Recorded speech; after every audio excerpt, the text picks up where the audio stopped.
Hi, welcome to our be beautiful studio. మన class వచ్చేసి threading గురించి జరుగుతుంది కదండి. నిన్న మీకు థ్రెడ్ ఎలా హోల్డ్ చేయాలి అన్న దాని గురించి చెప్పాను. ఈరోజు థ్రెడ్డింగ్ అసలు ఏ డైరెక్షన్స్లో చేయాలి, థ్రెడ్డింగ్ కావాల్సిన టూల్స్ ఏంటి అనేది మీకు ఎక్స్ప్లెయిన్ చేస్తాను. మన క్లయింట్ ఒకళ్ళు వచ్చారు, వాళ్ళ మీద మీరు థ్రెడ్డింగ్ ఎలా చేయాలి అనేది డైరెక్షన్స్ చూపిస్తాను. కావాల్సిన టూల్స్ ఏంటంటే ఫస్ట్ పౌడర్ కావాలి మనకి, నెక్స్ట్ కోమ్ కావాలి మనకి, అంటే ఐబ్రోస్ కోమ్ చేసుకోవడానికి. అప్పుడే మనం కరెక్ట్గా ఈక్వల్గా కట్ చేసుకోగలుగుతాం. కట్ చేసుకోవడానికి సిజర్ కావాలి. అండ్ ఫైనల్లీ థ్రెడ్తో స్టార్ట్ చేయాలి. ఓకేనా? ఫస్ట్ ఏంటంటే పౌడర్ అప్లికేషన్ చేసుకోవాలి. పౌడర్ అప్లికేషన్ చేసుకోవాలంటే పౌడర్ మొత్తం వేసుకొని ఫేస్కి రాయిపోదండి, జస్ట్ ఫింగర్తో ఇలా టచ్ చేయాలి అంతే. ఓకేనా? దానివల్ల ఏంటంటే పౌడర్ అప్లికేషన్ చేస్తే స్వెట్ ఏమైనా ఉంటే పెనిట్రేట్ చేసుకుంటుంది. పౌడర్ చేసుకుంటే అప్పుడు మీకు ఈజీగా ఉంటుంది థ్రెడ్డింగ్ చేయడానికి. ఓకేనా? కోమ్ ఉంది కదా, కోమ్తో ఇలా పైన ఇలా కోమ్ చేసుకొని జస్ట్ ఇలా కట్ చేసుకోవాలి. ఎక్కువ కట్ చేయకూడదు, మీకు లైన్లోకి వెళ్ళిపోతుంది.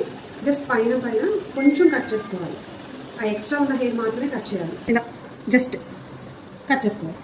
ఫోర్ హెడ్ ఎలా చేయాలనేది ఫస్ట్ చూపిస్తాను.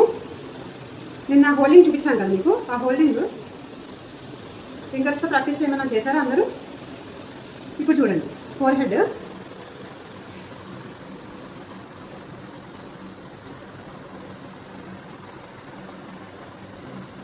హెడ్ సెంటర్లో ఇలా క్రాస్ పెట్టి చేసుకోవాలి. ఎప్పుడైనా సరే థ్రెడ్ జాగ్రత్తగా నీట్గా చేసుకోవాలి. హెయిర్ ఏమాత్రం లైన్లోకి వెళ్ళినా కట్ అయిపోతుంది. అర్థమైంది కదా?